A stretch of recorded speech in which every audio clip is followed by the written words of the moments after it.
Hello friends, तो आज हम बात करने वाले हैं अपने क्लास 6 के चैप्टर नंबर 5 का major domains of the earth के मेजर डोमेन्स क्या हैं, यानी कि कैसे अर्थ डिवाइडेड है। तो अर्थ में एग्जैक्टली है क्या क्या, तो एग्जैक्टली इसमें क्या क्या है हम ये पढ़ने वाले हैं।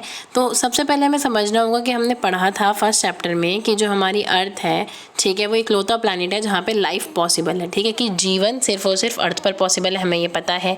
ह्यूमन बीइंग यहाँ रहता है अपने किस रीज़न से, लाइफ पॉसिबल तो है लेकिन क्यों सिर्फ यहीं पॉसिबल है, क्या रीज़न्स है जो हमें लाइफ को पॉसिबल करते हैं।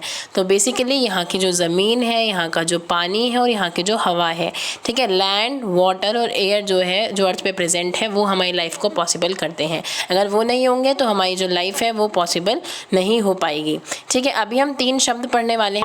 तो बेसिकली क्या होता है कि इन्हीं सहारे, ये जो हमारे 3 है, लैंड वाटर और एयर, इसी के बेसिस पे क्या होता है 4 ग्रुप्स में डिवाइडेड है। जी हाँ, 3 के बेसिस पे आपके 4 ग्रुप्स डिवाइडेड हैं। कैसे? एक हो गया लिथोस्फेयर यानी कि लैंड वाला, हाइड्रोस्फेयर यानी कि वाटर वाला, एटमॉस्फेयर यानी कि एयर वाला, ठीक है, ये तो आपको समझ में आ गया। एक इन तीनों का कॉम्बिनेशन जो बन गया बायोस्फेयर, ठीक है, जहाँ पे ये तीनों प्रेजेंट होंगे वो होगा आपका बायोस्फेयर, ठीक है। जहाँ पे लैंड है वो लिथोस्फेयर, जहाँ पे वाटर है वो हाइड्रोस्फेयर, जहाँ पे एयर है वो मतलब एटमॉस्फेयर, और तीनों का मिक्सचर हो गया बायोस्फेयर, ठीक है। तो चलिए अब हम पढ़ते हैं एक एक करके कि ये क्या क्या है। मैंने आपको क्या क्या बता दिया, इतनी सारी चीज़ें। तो बेसिकली जो मेन कॉम्पोनेंट है जो अर्थ पे है, ठीक है, वो है लैंड वाटर और एयर। वो क्या करते हैं, एक जगह मिलते हैं, ठीक है, ओवरलैप करते हैं, इंटरैक्ट करते हैं, जिससे हमारी लाइफ पॉसिबल हो पाती है। जो अर्थ का सॉलिड पोर्शन है, सॉलिड यानी कि जिस ज़मीन पे आप खड़े हो, जिस ज़मीन पे आप बैठे हो, जहाँ पे आपका बेड है, चेयर है, जो ज़मीन आपके नीचे यूज़ हो रही है, वो सॉलिड पोर्शन अर्थ का क्या कहलाता है, लिथोस्फेयर। क्या कहलाता है? लिथोस्फेयर। लिथोस्फेयर मतलब यानी कि जो लैंड वाला पोर्शन है। ओके, समझ में आ गया। जो गैस वाला पोर्शन है, आप सांस लेते हो, ऑक्सीजन लेते हो, आपको पता है कार्बन डाइऑक्साइड छोड़ते हो, आपने छोटी क्लासेस में पढ़ा था कि तो ये जो गैसियस लेयर है, जो आपको हवा दिखती है आसमान में, आसमान दिखता है, ये सब किसका पार्ट है? एटमॉस्फेयर का पार्ट है। किसका? एटमॉस्फेयर का पार्ट है। कहते हैं ना एटमॉस्फेयर में बहुत ज़्यादा पॉल्यूशन हो रहा हो, कभी सुना हो कि, ठीक है, तो एटमॉस्फेयर, ठीक है। एटमॉस्फेयर में क्या क्या होता है? ऑक्सीजन, नाइट्रोजन, कार्बन डाइऑक्साइड, इस तरह की बहुत सारी गैसेज होती हैं जो आपके चारों तरफ होती हैं, जो शायद कभी आपको पता हो या ना पता हो। पता था तो आप इंटेलिजेंट बच्चे थे, ठीक है, नहीं पता था तो आप क्यूरियोसिटी वाले बच्चे थे जिसने आप जान लिया, ठीक है। हमारा एटमॉस्फेयर क्लियर हो गया। उसके बाद अब आपको पानी की भी ज़रूरत है। अब आपने देखा होगा समुद्र देखे हैं, लेक्स देखी हैं, नदियाँ देखी हैं, देखी नहीं है या सुनी है या कहीं भी पिक्चर्स में देखी होंगी। तो जो वाटर वाला एरिया है, जो इतना बड़ा एरिया है, उसे आप कहते हो हाइड्रोस्फेयर। क्या कहते हो आप? हाइड्रोस्फेयर। हाइड्रोस्फेयर में क्या होता है? पानी भी आता है, बर्फ़ भी आती है आपकी, और वाटर वेपर भी आती है। जो भाप होती है ना, भाप बनती है आपकी, ठीक है, वो भी आती है क्योंकि उसमें वाटर वेपर्स होती हैं, यानी कि पानी की बूंदें होती हैं, ठीक है। और आपका चौथा है जो मैंने आपको बताया था, तीनों का मिक्सचर यानी कि बायोस्फेयर। बायोस्फेयर क्या है? जहाँ पे जिस पोर्शन में, जिस नैरो जोन में, नैरो जोन यानी कि जिस छोटे से पोर्शन में तीनों लैंड वाटर एयर यानी कि लिथोस्फेयर, एटमॉस्फेयर और हाइड्रोस्फेयर मिक्स हो जाते हैं, वो क्या हो जाता है? बन जाता है आपका बायोस्फेयर। और इसी बायोस्फेयर की वजह से आपकी जो लाइफ है पॉसिबल हो पाती है, यानी कि जब ये तीनों मिल जाएंगे तभी आपकी जो लाइफ है वो पॉसिबल हो पाएगी, वरना नहीं, ठीक है। तो अब ये वर्ल्ड मैप दिखा रखा है जिसमें आपके कॉन्टिनेंट है और ओशियंस हैं, ठीक है। तो ये जो कॉन्टिनेंट है, ये जो ज़मीन वाला पोर्शन है, ये तो है आपका लिथोस्फेयर का, ठीक है, आपको समझ में आ गया, ठीक है। इसमें भी जो नदियाँ होंगी वो लिथोस्फेयर का पार्ट नहीं है, जो ज़मीन है सिर्फ वो लिथोस्फेयर का पार्ट है। जो समुद्र है वो किसका पार्ट है? हाइड्रोस्फेयर का, ठीक है, हमें समझ में आया है, ठीक है। तो चलो मिलते हैं एक एक करके इन सब चीज़ों से। तो मेनली 2 डिवीज़न होते हैं किसके? अर्थ के सरफेस के। जो अर्थ की ज़मीन है या अर्थ का सरफेस है, जो भी है, ज़मीन नहीं सरफेस है, वो 2 तरीके से होता है। एक तो कॉन्टिनेंट जो आपने ज़मीन देखी, ठीक है, और बड़े बड़े ओशियंस, वाटर बॉडीज़, ठीक है, पानी वगैरह, जो आपने यहाँ ब्लू कलर और यहाँ येलो कलर और पिंक कलर देख रहे हो आप, ठीक है। तो आपसे कह रहा है कि वो वर्ल्ड मैप में देखो किस तरह से ये सब कनेक्टेड है, सी वाटर कैसे कनेक्ट करता है इन सारी चीज़ों को, ठीक है, आपने देख लिया, ठीक है। जो लेवल ऑफ सी वाटर है, जो समुद्र है ना, उसे हम क्या मान लेते हैं? 0 मान लेते हैं, ठीक है। समुद्र का लेवल क्या हो गया? 0 हो गया, क्योंकि वो हर जगह इक्वल होता है, ठीक है। और यहाँ से जो चीज़ें जितनी उठी हुई हैं वो उसका इतना एलिवेशन हो गया, यानी कि मान लो पहाड़ है, ठीक है, जो आपका एवरेस्ट है वो 8848 मीटर ऊंचा है, ठीक है, तो इसका एलिवेशन कितना हो गया? 8848 मीटर्स का, ठीक है। अगर कोई ज़मीन है, कोई और है, आपका घर मान लो इतना ऊंचा है, 15 मीटर ऊंचा है सिर्फ, ठीक है, तो 15 मीटर का क्या हो गया? इसका एलिवेशन हो गया।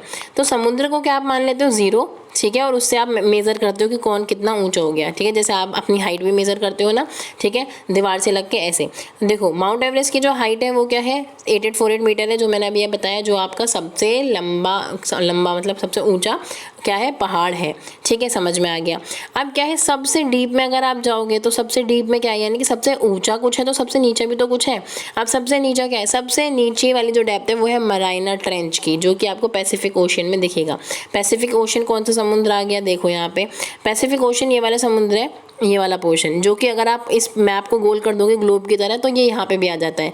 यानी कि ये एक ही पोर्शन है, आप समझ लो कि इस साइड वाला, ठीक है, जो कि इसको और इसको ज्वाइन करता है, क्योंकि ग्लोब तो गोल होता है। तो आप इस मैप को जब फोल्ड करके, एक पेपर को फोल्ड करके जब आप गोल बना देते हो तो ये वाला एक ही पोर्शन आ जाएगा ना। तो ये जो पैसिफिक ओशन है, यहाँ पे सबसे गहरा वाला पानी है, सबसे गहरा पॉइंट है जिसे आप कहते हो मराइना ट्रेंच।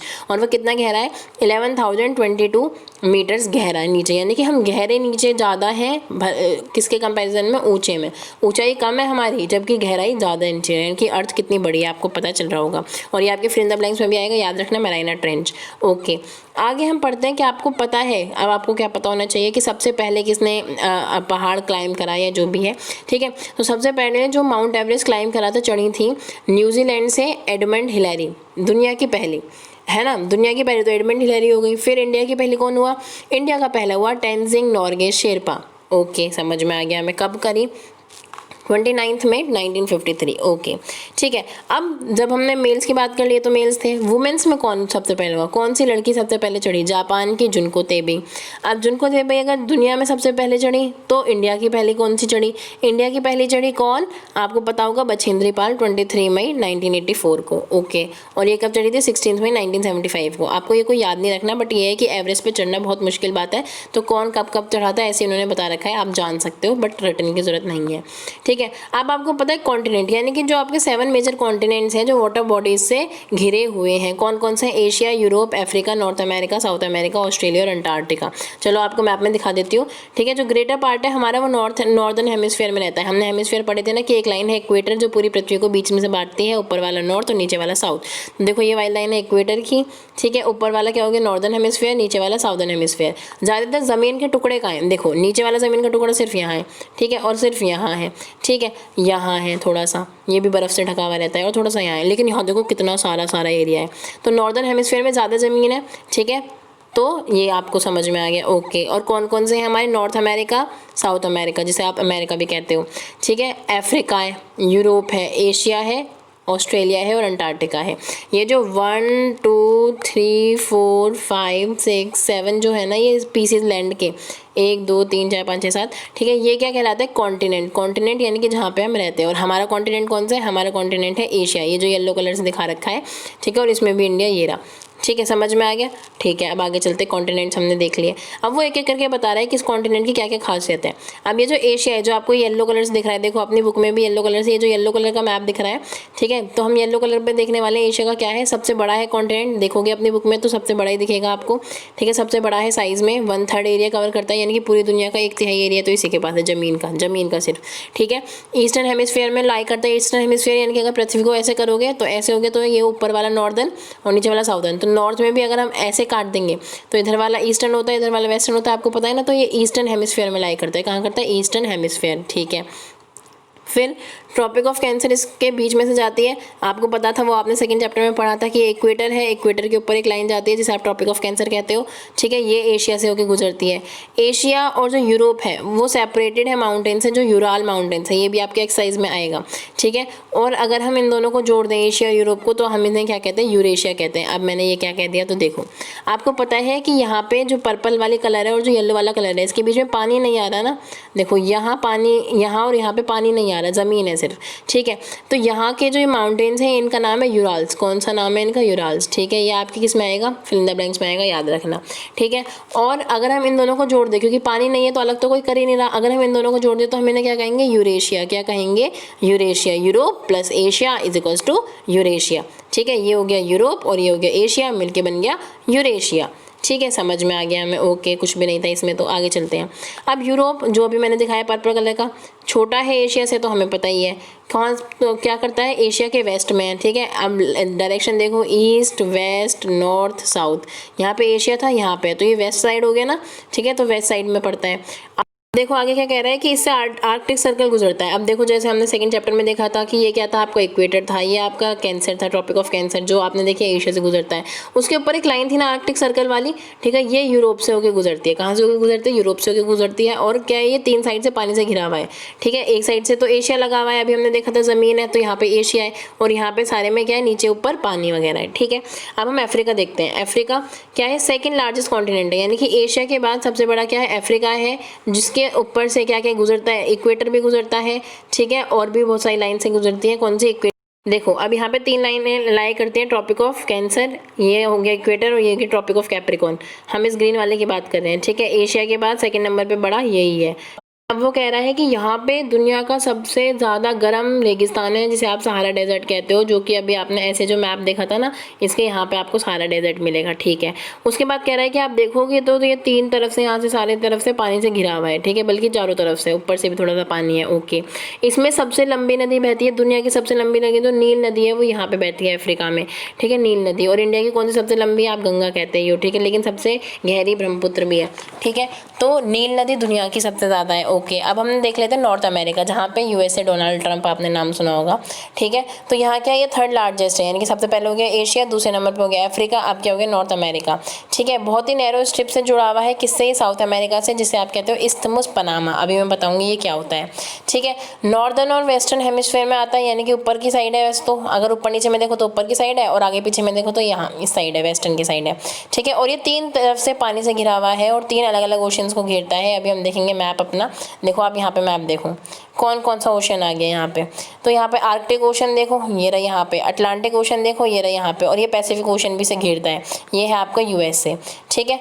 अब ऊपर वाला हो गया आपका क्या, अमेरिका, और ये नीचे वाला हो गया, ये हो गया नॉर्थ अमेरिका, ये हो गया साउथ अमेरिका। इन्हें जोड़ती है एक रास्ता, एक लाइन, एक जगह, ठीक है, जिसे आप कहते हो जो इस्थमुस। इस्थमुस क्या होता है? जब ये 2 लैंड पार्ट को जोड़ता है, ठीक है, जो भी पॉइंट 2 लैंड के हिस्सों को जोड़ता है, आप उसे इस्थमुस कहते हो, ठीक है। और यहाँ पे देखो क्या हो रहा है, बे ऑफ बंगाल को और इंडियन ओशन को, 2 वाटर बॉडीज को जोड़ने वाली लाइन को स्ट्रेट कहते हैं। हमारे और श्रीलंका के बीच में भी तो कुछ द्वीप वगैरह है ना, उस लाइन को क्या कहते हैं?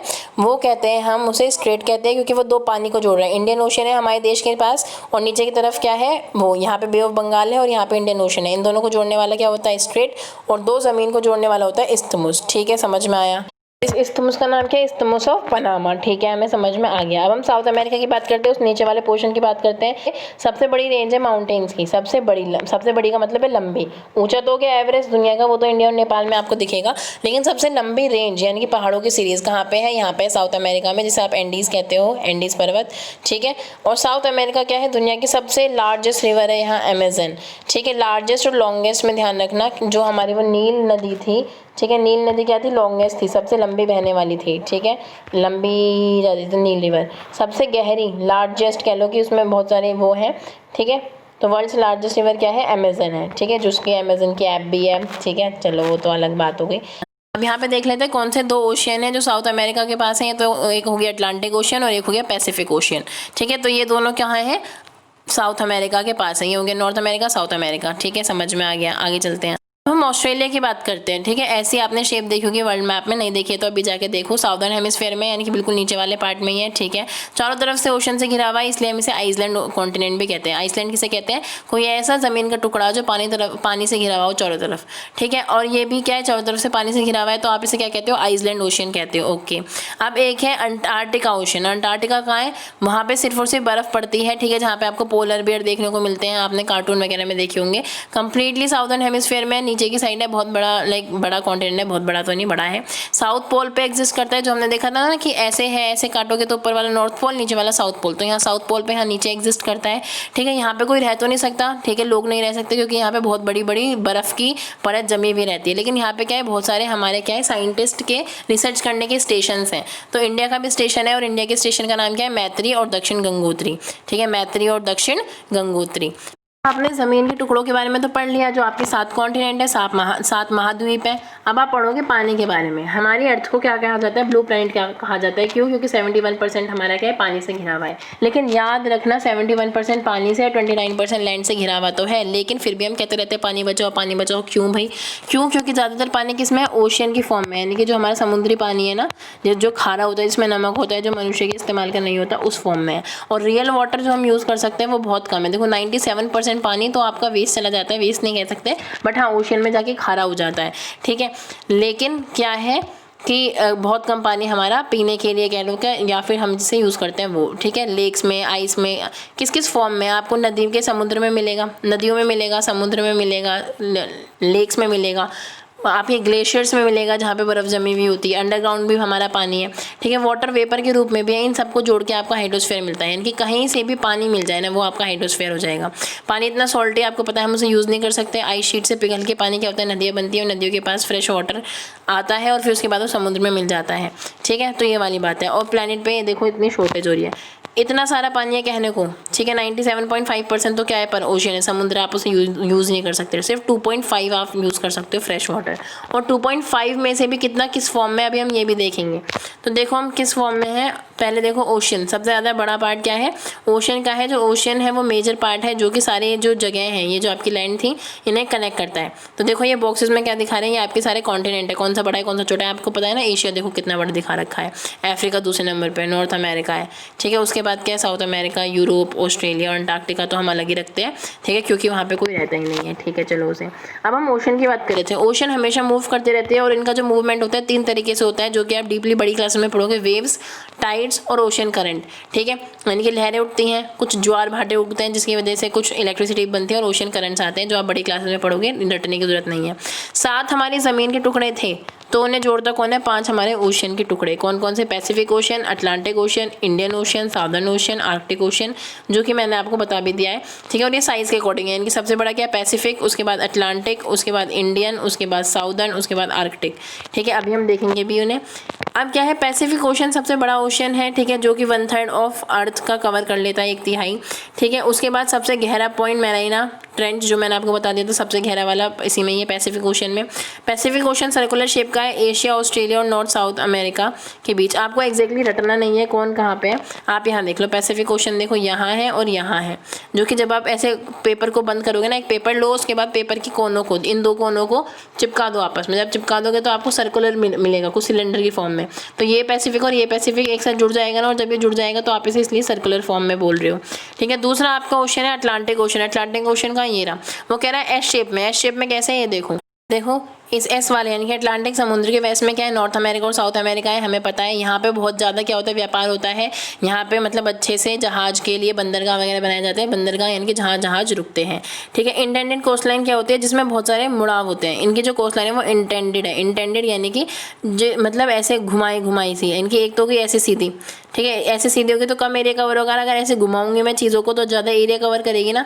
तो अब एक बंदरगाह यहाँ पे भी जहाज आ सकता है, यहाँ पे भी, यहाँ पे हर डॉट पे जहाज आ सकता है, हर जगह जहाज आ सकता है, तो ये ज़्यादा जगह कवर करेगा ना, तो इंटेंडेड है, यानी कि बहुत ज़्यादा मुड़ी सी है, ठीक है। मुड़ी की वजह से ज़्यादा जहाज वगैरह आ सकते हैं यहाँ पे। अब हमारा तीसरा ओशन आ गया इंडियन ओशन। इंडियन ओशन इकलौता ओशन है जिसका नाम किसी भी देश के नाम पे पड़ा है, जो कि इंडिया है, आपको गर्व से कहना चाहिए, ठीक है। हमारा जो इंडियन का ट्रायंगुलर पार्ट है वो पूरा पानी में जाता है, ठीक है, ट्रायंगुलर शेप का है। एशिया, अफ्रीका और ऑस्ट्रेलिया से हमारा रिलेशन बहुत अच्छा हो जाता है, यानी कि देखो यहाँ पानी है, यहाँ पानी होने की वजह से हम कहाँ से व्यापार कर सकते हैं, यहाँ पे भी व्यापार कर सकते हैं, यहाँ पे भी व्यापार कर सकते हैं, और ऐसे घूम के इनसे भी व्यापार कर सकते हैं, ठीक है। वैसे घूम के वाला दूर पड़ गया, बट हाँ एशिया को, अफ्रीका को और ऑस्ट्रेलिया को तो जोड़ता ही है इंडियन ओशन, ठीक है, समझ में आ गया। अब हम देख रहे हैं साउदर्न ओशन। साउदर्न ओशन यानी कि जो नीचे वाला समुद्र है, यहाँ वाला साउदर्न ओशन क्या है, अंटार्कटिका को कवर करता है ज़्यादातर, ठीक है। यही अंटार्कटिका थी आपकी, ये वाली ज़मीन अंटार्कटिका है और ज़्यादातर साउदर्न हेमिस्फीयर में, ठीक है। इतना कोई हम यूज़ करते नहीं क्योंकि बहुत दूर है, ज़्यादातर लोग तो ऊपर ही रहते हैं, आपको पता ही है। अब ये जो आर्कटिक ओशन है, यानी कि जो ऊपर वाला ओशन है, जैसे नीचे वाला साउदर्न, ऊपर वाला आर्कटिक ओशन है, ये पूरा आर्कटिक सर्कल को कवर करता है। आर्कटिक तो आर्कटिक सर्कल क्या है आपको पता है, सर्कल है, इक्वेटर है, ट्रॉपिक ऑफ कैंसर है, ऊपर आर्कटिक सर्कल है, तो उसे कवर करता है ये आर्कटिक ओशन, ठीक है। इसके बाद ये पैसिफिक ओशन से कनेक्टेड है, जिसे आप बेरिंग स्ट्रेट कहते हो, यानी कि ये जो आर्कटिक ओशन है और जो पैसिफिक ओशन है ये कनेक्टेड है किससे, एक मतलब थोड़ी सी पानी की लहर वगैरह से, जिसे आप कहते हो बेरिंग स्ट्रेट। याद करने की जरूरत नहीं है, बस ऐसे ही समझ लो। अब देखो यहाँ पे क्या है, इसके यहाँ पे नॉर्थ अमेरिका और यहाँ पे यूरोप है और बीच में आर्कटिक ओशन है, ठीक है, समझ में आ गया, ओके। अब हमने पानी पढ़ ली, ज़मीन पढ़ ली, अब देख लो एटमॉस्फेयर। अच्छा एटमॉस्फेयर क्या होता है, जो आपका हवा है। अच्छा हवा में भी लेयर होते हैं, बस आसमान होता है। अब आप बताओ, जब आप स्पेस पढ़ते हो, जब हमने सोलर सिस्टम देखा तो हमने आसमान बनाया ब्लैक, हम नीचे से देखें तो हमें कैसे दिखता है, ब्लू। तो ये क्या हुआ, मतलब कि कुछ तो बदलाव हुआ। अब ये क्या बदलाव है, हम यही देखने वाले हैं। देखो जो आपका एटमॉस्फेयर है वो लगभग 16,000 किलोमीटर ऊंचा है हाइट में। अब 16,000 किलोमीटर आप ऐसे जाओगे ना तो देखो आप गूगल मैप पे सर्च करना कि कितना दूर पड़ेगा, ठीक है, कौन कौन से कंट्रीज़ के बीच की डिस्टेंस 16,000 किलोमीटर होगी, ठीक है। इतना ऊंचा है अगर आसमान, तो उसमें बहुत सारी लेयर्स भी होंगी, ठीक है, अलग अलग जगह अलग अलग चीज़ें होती हैं, ठीक है। उसी बेसिस पे क्या कह रहे हैं कि किस चीज़ से वो बना हुआ है, कितना टेम्परेचर है, गर्मी है, सर्दी है, उसकी प्रॉपर्टीज़ क्या है, उसकी क्या क्या क्वालिटीज़ हैं, उस बेसिस पे 5 लेयर में डिवाइडेड है। अब इन 5 लेयर का नाम क्या है? ट्रोपोस्फेयर, स्ट्रेटोस्फेयर, मेसोस्फेयर, थर्मोस्फेयर और एक्सोस्फेयर, ठीक है। अब देखो एक लेयर होती है जिसमें हमारा आसमान में जहाज उड़ सकता है। अब अगर बादल हैं और जहाज भी हैं तो ये टकराएंगे नहीं, ठीक है, टकराते नहीं है। क्यों नहीं टकराते? इसका मतलब बादल किसी और हाइट पे हैं और एरोप्लेन कहीं और उड़ता है, ठीक है। तो जो बादल वगैरह है वो ट्रोपोस्फेयर में होते हैं, स्ट्रेटोस्फेयर में एरोप्लेन वगैरह उड़ते हैं। ऐसे ही हर लेयर पे अलग अलग क्वालिटीज़ होती हैं, ठीक है। पूरे आसमान का स्ट्रक्चर ऐसे बना हुआ होता है। तो देखो जैसे इन्होंने दिखा रखा है, पहले क्या है आपकी ज़मीन वाला है, ठीक है, यहाँ पे क्या है, फिर वो आ गए बादल वगैरह, फिर आपके जहाज उड़ने लगे, फिर उसके बाद आपके मेट्रियोट्स आ जाते हैं, यानी कि जो आपके उल्का पिंड होते हैं ना, स्पेस से आ जाते हैं उड़ते उड़ते। उसके बाद आपके स्पेस क्राफ्ट जाते हैं। अब इसके के बाद एक लाइन आती है जहाँ पे आपकी सैटेलाइट वगैरह उड़ती हैं। तो ये सभी आपके आसमान का पार्ट है। और देखो धीरे धीरे डार्क होता जा रहा है, जो मैंने कहा था ना कि ब्लू दिखता है और डार्क होता है, ठीक है। तो वो ऐसे डिफरेंस होता है, जो आप बड़ी क्लास में भी 7th में भी पढ़ोगे आप डीपली, ठीक है। अब क्या है, एटमॉस्फेयर किस पे कंपोज होता है, किससे बना हुआ होता है? तो नाइट्रोजन और ऑक्सीजन से सबसे ज़्यादा बना हुआ होता है, ठीक है। 99% जो क्लीन और ड्राई एयर होती है उसमें 78% क्या है, नाइट्रोजन है, 78, ऑक्सीजन आपकी 21 है। उसके बाद अदर गैसेज आती हैं जैसे कार्बन डाइऑक्साइड, आर्गन और इस ऐसी, जो कि सिर्फ 1% कवर करती हैं। अब देखो सिर्फ 1% कार्बन डाइऑक्साइड है और हम कहते हैं कि कार्बन डाइऑक्साइड इतनी ज़्यादा हो रही है, सांस नहीं लिया जाता है, मास्क लगा घूमते हैं। मास्क तो खैर अब कोरोना वायरस की वजह से लगाते हैं, लेकिन दिल्ली में क्या हुआ था, हम पॉल्यूशन के लिए भी मास्क लगाते हैं। इसका मतलब कि छोटी सी रेंज ही परसेंटेज की कार्बन डाइऑक्साइड की, वो भी बहुत ज़्यादा घातक है। आधी ज़रूरी है, कुछ ज़रूरी है, लेकिन एक्स्ट्रा लिमिट तो हर चीज़ की गलत होती है। ज़्यादा पढ़ोगे वो भी गलत है, ज़्यादा खेलोगे वो भी गलत है, ज़्यादा टाइम वेस्ट करोगे वो भी गलत है। ऐसे ही कार्बन डाइऑक्साइड थोड़ी सी ज़रूरी है, लेकिन ज़्यादा हो जाएगी तो गलत हो जाएगा, ठीक है, जो कि आप डीपली 7th क्लास में पढ़ोगे अभी, ठीक है। अभी आप इतना जान लो कि ये सब क्या है, 1% कवर करता है। जो ऑक्सीजन है वो ज़रूरी है आपको सांस लेने के लिए, और जो नाइट्रोजन है वो लिविंग ऑर्गेनिज्म के लिए, जैसे पेड़ पौधे हो गए या फिर कुछ कीड़े मकोड़े हो गए, उनके लिए नाइट्रोजन ज़रूरी होती है। कार्बन डाइऑक्साइड क्या होती है? कार्बन डाइऑक्साइड अपने अंदर हीट के जो कण हैं, जो धूप आती है, गर्मी आती है ना, ठीक है, उन्हें एब्जॉर्ब करती है, ठीक है, जिसकी वजह से क्या होता है, हमारा प्लेनेट गर्म रह पाता है। अगर ये कार्बन डाइऑक्साइड ना हो तो क्या होगा, कार्बन डाइऑक्साइड नहीं होगी तो ठंड के टाइम पे हमारी पूरी पृथ्वी फ्रीज हो जाएगी, जम जाएगी। लेकिन कार्बन डाइऑक्साइड की वजह से क्या होता है, उसमें थोड़ी सी गर्मी क्या होती है, इकट्ठी रहती है। अब गर्मी इकट्ठी रहती है तो जब ठंड पड़ती है तब भी थोड़ा टेम्परेचर एवरेज रहता है, जिसकी वजह से हम जी पाते हैं, जिसकी वजह से प्लांट भी ग्रोथ कर पाते हैं, ठीक है। अगर आप एटमॉस्फेयर की बात करो तो उसकी डेंसिटी, यानी कि वो कितना भारी है एटमॉस्फेयर, कहाँ पे कितनी ज़्यादा चीज़ें प्रेजेंट है, कहाँ पे कम चीज़ें हैं, कहाँ पे कम चीज़ें हैं, ये डिपेंड करती है लेयर पे, ठीक है। 5 लेयर बताइए ना, ऐसे जैसे जैसे आप ऊपर जाओगे इनकी जो डेंसिटी है वो कम होती जाएगी, कम होती जाएगी। क्यों? क्योंकि ये समझ लो कि जैसे ही गर्मी होती है ना, जहाँ पे भी गर्मी होती है, यहाँ पे अगर मैंने कुछ गर्म कर दिया तो क्या होगी, भाप उठती है ना, यानी कि जो जहाँ पे टेम्परेचर ज़्यादा होता है वहाँ से लो टेम्परेचर पे चीज़ें जाती हैं, ठीक है। अगर वो ऐसे जाती हैं तो गर्म होकर जाती हैं, यानी कि अपने आप में हल्का होकर जाती है। तो जो नीचे वाला होता है सबसे ज़्यादा, ठीक है, वो क्या होता है, उसमें ज़्यादा ऑक्सीजन वगैरह चीज़ें होती हैं और वो ज़्यादा भारी होता है। जैसे जैसे ऊपर जाते हैं ऑक्सीजन कम होती चली जाती है। तभी आपने देखा होगा कि अगर कोई पहाड़ पर चढ़ेगा तो पहाड़ पर अपने साथ ऑक्सीजन सिलेंडर लेके जाता है। क्यों? क्योंकि ऑक्सीजन की कमी वहाँ पर बहुत ज़्यादा होती है। और ऑक्सीजन की कमी ज़्यादा क्यों होती है? कमी होती है ज़्यादा, समझ में आए, कमी यानी कि कम है ऑक्सीजन। क्यों? क्योंकि जो आपका एटमॉस्फेयर है वो बहुत कम डेंस है, यानी कि उसकी जो भार है ना वो बहुत कम है। कम क्यों है? क्योंकि आपको पता है कि यहाँ से क्या है, जो ठंडी चीज़ें हैं या फिर कह लो कि ऑक्सीजन वगैरह है वो नीचे ज़्यादा रहती हैं और ऊपर जाते जाते हल्की हल्की हल्की होकर ख़त्म हो जाती हैं एकदम से, ठीक है। तो लो प्रेशर और हाई प्रेशर की वजह से। और जो चलती हुई हवा है उसे आप विंड कहते हो, ठीक है। विंड एनर्जी होती है ना, विंड एनर्जी आपने पढ़ा होगा। तो जो भी हवा, जब भी हवा कोई चलती है वो आप उसे क्या कहते हो, विंड कहते हो, ठीक है। और जो बाकी हवा तो हर जगह प्रेजेंट है ही, ठीक है। अब बायोस्फीयर पढ़ो। अब मैंने कहा था लैंड, वाटर और एयर का तीनों का जहाँ पे मिक्स हो जाएगा वो आपका बायोस्फीयर बन जाएगा, ठीक है। तो यही होता है नैरो जोन, जहाँ पे ये तीनों मिक्स हो जाते हैं, यहीं पे लाइफ आपकी पॉसिबल हो पाती है।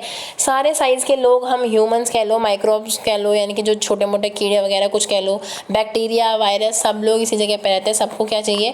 तीनों ही चीज़ें चाहिए जीने के लिए, ठीक है। और ये सारी चीज़ें ज़रूरी हैं। अब आप कह सकते हो वायरस को कि वायरस गलत है, कोरोना वायरस क्योंकि आ चुका है आपको तंग कर रहा है, लेकिन आप अगर पूरी अर्थ की बात करोगे तो हर चीज़ इंपॉर्टेंट है। अगर ये बैक्टीरिया और वायरस ना हो ना, तो जो पौधे होते हैं, पौधे की जो गंदगी वगैरह होती है, जो मिट्टी वगैरह होती है, उन्हें जो रिच करता है, यानी कि जो मिट्टी है उसे उपजाऊ करने वाली चीज़ें बैक्टीरिया और वायरस ही होते हैं। वायरस नहीं, एक बार को बैक्टीरिया होते हैं, ठीक है। तो हर चीज़ इंपॉर्टेंट है, माइक्रोब से लेके हमारे जीवन तक का, और वो सब कहाँ पॉसिबल है? बायोस्फीयर में ही पॉसिबल है।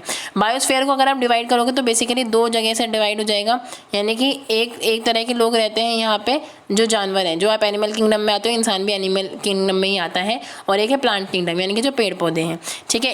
इन ये सारे जो दोनों ही चीज़ें हैं, ये पौधे और जानवर दोनों ही यहाँ पे इंटरेक्ट करते हैं। देखो इस फोटो में देखो, आपके उसमें भी बन रहा है, ये आपका लैंड वाला लिथोस्फेयर हो गया, हाइड्रोस्फेयर पानी, एटमॉस्फेयर आसमान, ये तीनों जहाँ मिल रहे हैं, यहाँ पे भी तीनों मिल रहे हैं, तभी यहाँ लाइफ पॉसिबल हो पा रही है। तो ये क्या बन गया, तीनों मिला के बायोस्फेयर बन गया, ठीक है। समझ में आया क्या बन गया, ये पूरा मिला के बायोस्फेयर, ठीक है। वैसे वो एग्जांपल के लिए कह रहे हैं कि जैसे अगर मान लो कि लकड़ियाँ हैं, लकड़ियाँ आप काट रहे हो जंगल से, ठीक है, इसकी वजह से क्या हो रहा है कि जो सॉइल है वो फिसलती जा रही है, यानी कि जब लकड़ियाँ कट जाती हैं, जो जड़ें थी, जो मिट्टी को पकड़े हुए थी, वो जड़ें हट जाएंगी तो पानी आएगा और नदियाँ बह जाएंगी, नदियाँ बह जाएंगी, अपने साथ मिट्टी ले जाएंगी। इसकी वजह से क्या होगा, खेती कम होगी, ठीक है, मिट्टी कम हो गई, अर्थक्वेक के चांसेस बढ़ेंगे, अर्थक्वेक हो सकते हैं, ठीक है। तो इस वजह से कई चीज़ें हुई हैं। कई बार क्या होता है कि इतनी देर से पानी आता है कि कई जो लैंड वगैरह है वहाँ सुनामी आ जाती है और जो ज़मीन के टुकड़े हैं वो पानी में डूब जाते हैं, यानी कि जहाँ पे भी किसी भी चीज़ का ज़्यादा हो गया वहीं पे गड़बड़ हो जाए। सुनामी का नाम तो सुना होगा आपने, भूकंप का भी नाम सुना होगा। तो ये सारी चीज़ें क्या होती है, जब भी इन बैलेंस में गड़बड़ होता है तब ऐसा होता है। अंडमान निकोबार अगर आप देखो, इंडिया का मैप है नीचे से ऐसा,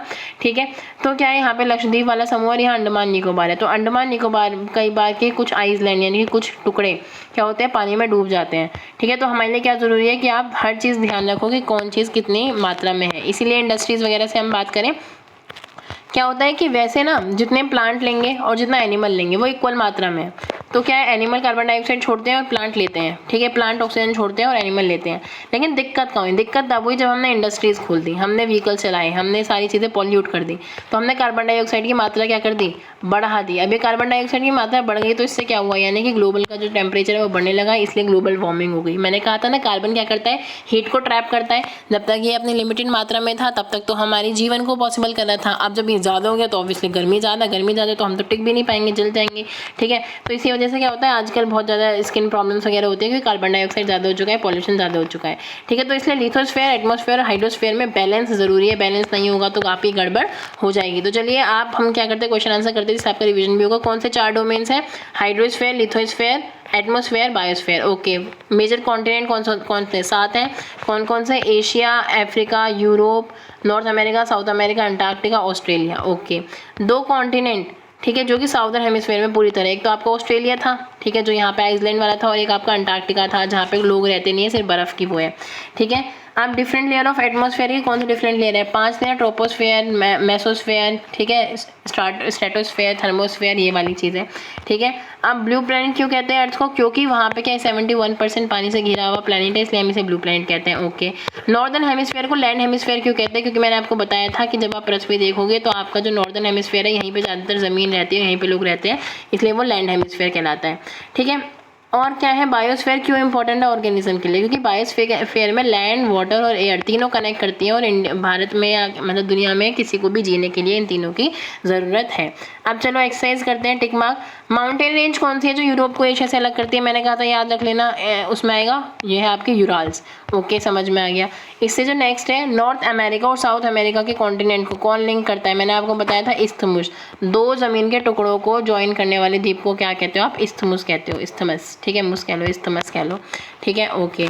अब क्या है, जो ज़्यादातर एटमॉस्फेयर है वो किससे कवर है, नाइट्रोजन से कवर है, 70 के अराउंड आपको पता है, और 21 के अराउंड ऑक्सीजन से भरा हुआ है। तो आपका आंसर क्या हो गया, नाइट्रोजन, ठीक है। अर्थ का कौन सा डोमेन सॉलिड रॉक वाला है, सॉलिड रॉक, हवा में तो सॉलिड रॉक नहीं होती, पानी में भी नहीं होती, कहाँ होती है, लिथोस्फेयर में, ज़मीन में होती है। सबसे बड़ा कॉन्टिनेंट कौन सा, एशिया है, जहाँ पे हम रहते हैं, आपको पता ही है। डीपेस्ट पॉइंट कौन सा है, मराइना ट्रेंच, आपको बताया था, पैसिफिक ओशन में, ठीक है। कौन सा ओशन है जो किसी कंट्री के नाम पे, इंडियन ओशन, ये भी आपको बताया था। कौन सा वो नैरो कॉन्टैक्ट है जो क्या करता है, लैंड, वाटर और एयर तीनों को लिंक करता है, वो आपका बायोस्फेयर है ना, जहाँ लैंड, वाटर और एयर तीनों होती हैं, ओके। कौन सा कॉन्टिनेंट क्या है, वो क्या है कि द कॉन्टिनेंट ऑफ यूरोप और एशिया, अगर हम यूरोप को और एशिया को मिला दो तो क्या बन जाएगा, यूरेशिया बन जाएगा, लिख दो आंसर। हाईएस्ट पीक कौन सी है अर्थ की, आपको पता है, माउंट एवरेस्ट, ठीक है, समझ में आ गया। आपकी एक्सरसाइज पूरी हो गई। कोई भी क्वेरीज हो, कोई भी दिक्कत हो तो आप बता सकते हैं। आपको किस चैप्टर की वीडियो चाहिए, किस सब्जेक्ट में, ठीक है, तो आप वो भी बता सकते हैं। Till then bye bye, take care. कोई भी दिक्कत हो तो feel free to contact, bye.